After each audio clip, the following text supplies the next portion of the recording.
Well, my camera setup has mysteriously stopped working, so this video will be a bit short, a bit late, and all screen capture footage. The first thing you might notice is that I've replaced the crew sprites with voxel art experimentally.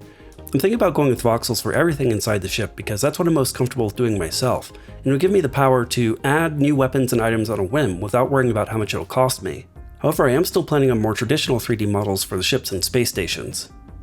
The first thing I added this week was keyboard shortcuts, and you can see what the shortcuts are at any time just by holding down Shift. However, after playing with this for a while, I've already changed my mind on what I want to do with the action bar. In my first iteration, I just mapped them to the top row of letter keys on an English keyboard. But just going by the order on the action bar means you can't memorize a key for weapons or for healing. So what I plan to do instead is let items create their own shortcuts for each action.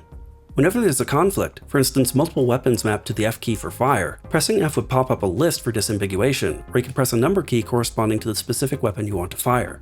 This isn't implemented yet, but I plan on doing it next week. However, having at least some keyboard shortcuts is already coming in handy. I also put dodging back in the game this week, and now I can easily cycle through all the units to tell them to dodge for testing. I also finally implemented the cloak so that it hides your unit from the AI, although I haven't updated the cloaked visual to the voxel model yet. The biggest new thing this week is the market tab, where you can buy and sell goods. But first I'll need to place a few cargo pads.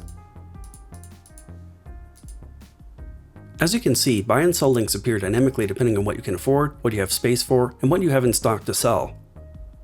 This bar at the bottom also shows you at a glance how much space you have. Once I travel to another system, the profit column will show me the difference between the current price and what I originally paid for the item. I've still got a lot of work to do. For instance, the AI doesn't yet know that it should be taking cargo back to its ship. I also haven't yet enforced the rules on having a valid path from the entrances to the cargo. I think I'll be wrapping up these details and trying to improve the AI in general next week. One of the recurring challenges in this game has been trying to be as flexible as I can with mod support. Perhaps it was an ambitious goal, but I want to encourage mods as much as I can. It'll make a huge difference in the long-term replay value. In every new system I develop, I try to think about all the situations that could arise, not just from the content I create, but from what other people might come up with. But it's not feasible to cover every possibility. So the other thing I want to do is work directly with the mod community, and release updates to fix bugs and add flexibility in the specific areas where modders need it. But within reason, of course. I'm not going to rewrite everything to let somebody turn this into an MMO, for instance. I guess that's all for now. I've also been a bit sidetracked with getting a new synthesizer to help me with the soundtrack for this game, and I'll have more to share about that soon. As always, it really helps if you hit the like button, spread the word, and subscribe if you haven't already, and of course, thanks for watching.